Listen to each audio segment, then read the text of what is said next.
Brought to you by TechnoSpark 20 series smartphones.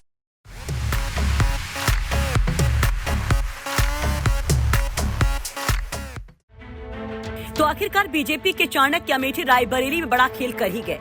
ले ही आए अखिलेश के सबसे खास सिपाही को, सपा के सबसे बड़े ब्राह्मण चेहरे को, जिनकी चर्चा लगातार सोशल मीडिया से लेकर सियासी गलियारों में बनी रही। मनोज पांडे, जिन पर एक और मंच से अखिलेश यादव दगाबाजी का आरोप लगा रहे थे, गद्दार बता रहे थे, तो वहीं दूसरी ओर बीजेपी के मंच पर अमित शाह के साथ मनोज पांडे नजर आ रहे थे, बीजेपी के गमछे के साथ। दरअसल मनोज पांडे के बीजेपी में शामिल होने की चर्चाएं काफी पहले से थी।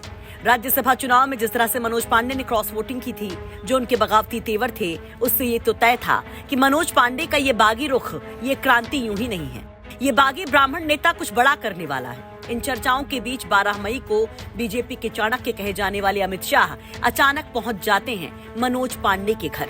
तो मनोज पांडे के बीजेपी में आने की चर्चाएं और जोर पकड़ लेती हैं। चर्चाएं तो यहाँ तक होती हैं कि हो सकता है कि बीजेपी रायबरेली से मनोज पांडे को लोकसभा का उम्मीदवार बनाए, लेकिन ऐसा नहीं हुआ। हालांकि 5वें चरण से ठीक पहले 17 तारीख को अमित शाह की मौजूदगी में मनोज पांडे बीजेपी में शामिल जरूर हो गए।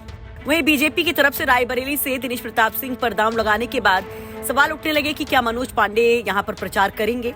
हालांकि मनोज पांडे खुद चुनाव से दूर एक खामोशी अख्तियार किए हुए थे, लेकिन अब आखिरकार जब वो बीजेपी में आ गए हैं तो कहा जा रहा है कि एक तीर से 2 निशाने बीजेपी ने लगा दिए हैं। एक तो अखिलेश यादव को सनातन विरोधी बताने का एक बड़ा दांव, क्योंकि लगातार मनोज पांडे खुद को सनातन का सिपाही बता रहे हैं, कहते रहे हैं क्योंकि वो सनातनी है, सच्चे सनातनी, इसलिए अखिलेश यादव को कतई रास नहीं आए, जो बीजेपी के चुनावी फील्डिंग के लिए एकदम परफेक्ट बैठता है, क्योंकि बीजेपी लगातार हर मंच से अखिलेश यादव को राम विरोधी बताने में जुटी हुई है।